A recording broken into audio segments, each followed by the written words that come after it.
going on, guys? BSG Trek Fan 88 here. You guys know I had to replace this door, which is fine. It works. It seals, as well as you would want it to seal.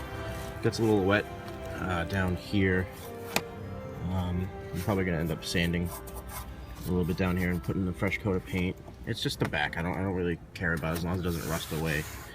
But I've now had this Jeep for over a year, and the hardtop back window has decided to start doing this on me for the past 6 months, and I just haven't fixed it.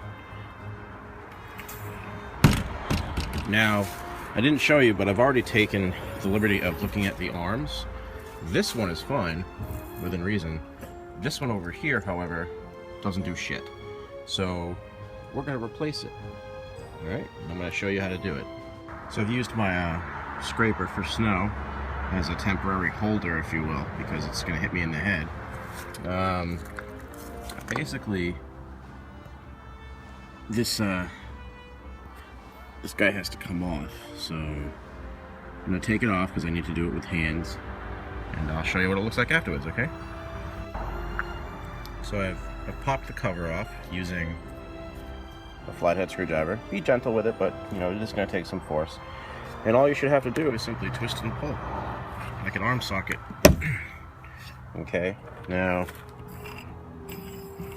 I shouldn't be able to do that. It should be a lot stiffer than that. Okay, so I'm going to do the same thing up top and take it off.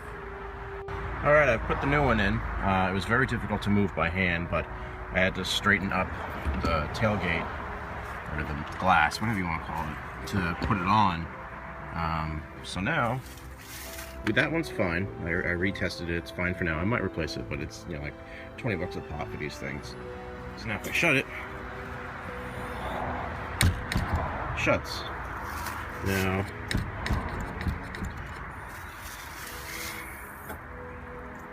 there you go. Now it stays open on its own. If you have a Jeep and your tailgate's not staying up, that's literally probably the cause. Just be careful. Don't force anything, and these can be replaced, but they're not easy to come by, and or hard to find, and or just if it ain't broke, don't fix it. And if it ain't broke, don't break it. All right, guys, have a good night. See ya.